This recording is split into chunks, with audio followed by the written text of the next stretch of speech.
Pro Photographer Cheap Camera Challenge. I've come to meet photographer Matt Usher in a random car park in the middle of nowhere. Dodgy, isn't it? I just hope I get the right guy. I think this might be the one. You know what goes on in these car parks? Just like, let's try this one, let's try this one. Not for dogging. Matt Usher? That's correct, yeah. Brilliant, okay. Yes. So we're going to do a shoot now? That's correct, yeah. Let's go. Let's go. You know the score. We take one pro photographer and give them one cheap camera to do a photo shoot. What can they do when they are challenged to use a camera with minimal features, awful image quality and poor performance? Matt Usher, pro photographer, obviously, has been in the industry for 22 years, doing press work, fashion and portraits. But he is fond of one particular type of photography: landscapes. Hence, why we've come out to the kind of place where casual penetration with a stranger usually happens. Now's the time to come up behind Matt and spring a surprise on him. It's a nice camera. Yeah, it is actually, yeah. But you won't be needing that. Why? Because this is your camera for today. Oh wow, blast for the past. It is 16 years old. It's beautiful. I mean, considering I bought this off eBay from some dodgy guy with only 90% reputation, it's pretty good nick. You got a bit lucky there, I think. Yeah, I mean, some 16-year-olds around here, they're in pretty bad nick. Got like 3 kids and 4 kids maybe. Got an optical viewfinder. Hang on, let's have a look, let's have a look. Oh wow, look at that. It's Back to the Future. You can actually do selfies with that? You can, that's why. I mean, this was well ahead of its time. Do you know if it does RAW? Forget about RAW when you've got a lens cap on a piece of string. You'll never lose it. And not just 3 megapixels, it's 3.34 megapixels, look at that. To be honest, that's going to smoke my 810. It is, you might as well give that to me now. Alright, so this camera's a Nikon, but it was released in 2001. It's almost 16 years old. Original battery, 3.35 megapixels, tiny sensor, lots of colour fringing, soft corners, bum loads of distortion, low light performance is poor too, and with a crap tripod thrown in, it's going to be a challenge for taking beautiful sunset landscapes. You've got this lovely tripod here, which I'm sure is very sturdy, but you won't be needing that either. Right. Dun, dun, dun, dun. I'm giving you the choice of these 2 tripods. Don't say I don't make it easy for you. I'll get a choice. Get a choice, yeah. You get this kind of 3-pronged adult toy looking device. It's like, it's one of those pointers. Broken it, oh no. Is it meant to break? Well, hopefully not. Oh right, okay. That seems just ever so slightly more sturdy than that one. Okay, so the fact that it actually doesn't break. This is your choice then? Yeah. Alright, I'll take this then. Go on then. Jesus, heavy. Yeah, it's heavy. I'll just leave it here. Let's go. Alright. Does this take Arca Swift? I don't know. Is that a bank account? The sun is going down, which is just the way we want it, but it might not look flattering with this old Nikon. But that's not the only problem. I'm more worried about the tripod than I am the camera, to be fair. I can't see what I'm doing. Pretty handy, isn't it? Look at that, my God. Top heavy. Oh no, it's at the half battery life. Oh God, I haven't took a picture yet. What am I going to do? Just take the battery out, give it a rub. That battery's like... Not good, no. No. What's the 16-year-old battery, I think? I've not took a shot yet. Did that just die? No, I've just switched it off. I'm trying to conserve power. I was just checking the files and it hasn't got RAW. It's just got JPEG and TIFFs. TIFF. That's amazing. I know, it's actually quite impressive. I'm just trying to work out how the manual controls work at the moment because it doesn't quite tell you exactly what's going on. And it gives you the shutter speed there. I can't work out the aperture. Because the one thing about shooting out here is you get very expansive skies. I like to use it as much as I can. We've got a nice patch of light out there as well. I'm just going to go into my bag of tricks if that's all right. Is that allowed? Cheating bastard. What? I'll let Matt have a fiddle about with his filters for a bit, and then I'll confiscate them.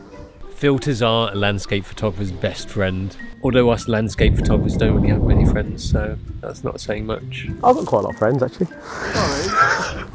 Just me then. Am I having any problems with the camera? About all of them. I've decided because there's no RAW, I'm going to try and underexpose it, then recover it back. If I shoot on TIFFs, They've got similar properties to RAW, not quite, but a little bit. Like you can get a little bit of recovery on it. Oh, the right speed is terrible because I'm shooting a TIFF. That's just really slow. Oh no, this is not great. This is possibly the most unresponsive thing I've ever used in my life. I can have a cup of tea while I'm waiting for this to write. It's ridiculous. This is a great location. It is. Quite enjoy this. Oh, Should do some poses. That's nice. Okay. Professionalism.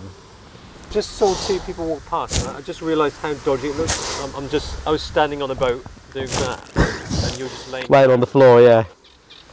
ready for it.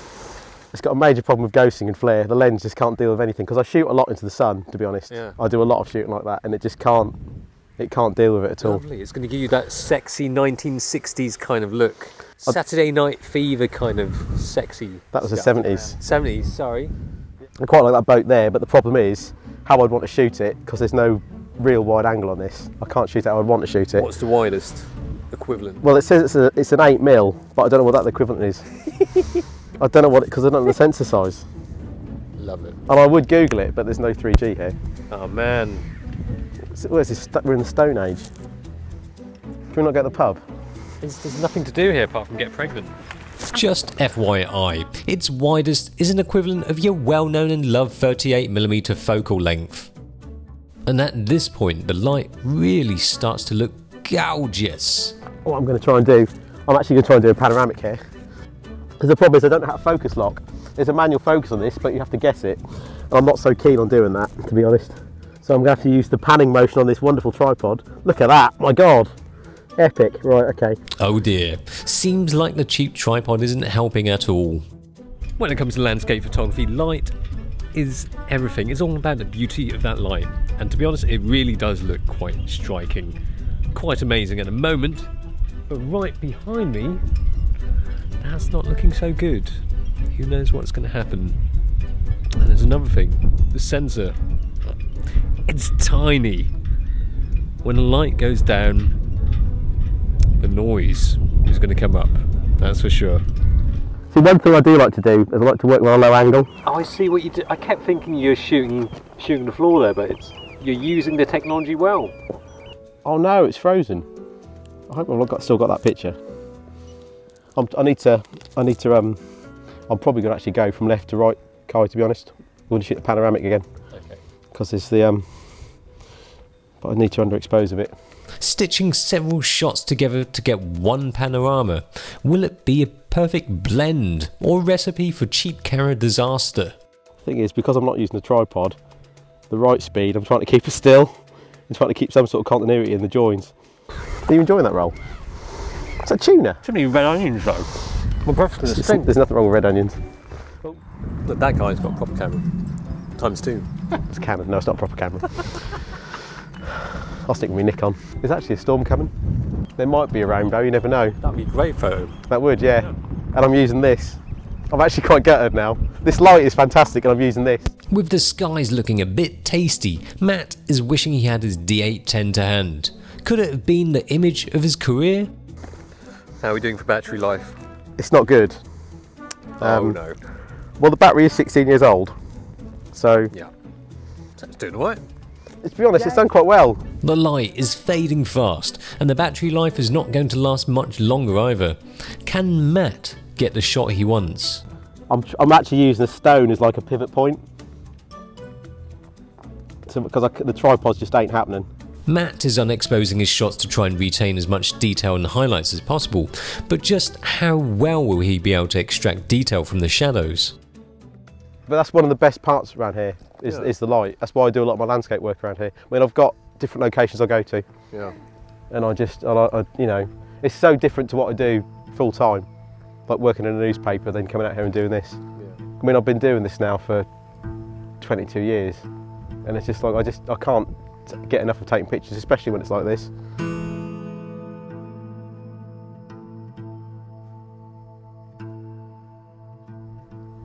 It'd be like cutting my arm if I stopped. It's... Was that fart? Just ruining the moment. I was getting emotional then. So was I. This is really, really beautiful. Yeah, it is. Shame I can't get a bloody reception here. I want to Snapchat it. And then that's it. No more lush light landscapes. Time to take the TIFF files back for some post. In Lightroom, Matt tries to pull out the detail from the shadows while trying to keep the sky under control, stitch the files together in Photoshop, noise reduction on the low part due to the noise and artifacts. There wouldn't have been much noise in the photos if exposed properly, but then the detail in the sky would have been lost with this camera. Images then flattened with some burning in parts of the image. Here are the final images. Having modest gear in lieu of something more fancy highlights the key elements to making a great landscape shot are being very fortunate with the weather conditions, having a good eye, acting fast because the window of time you have to make the shot can sometimes be incredibly narrow, but also knowing how to shoot in a way that works well with the post-processing.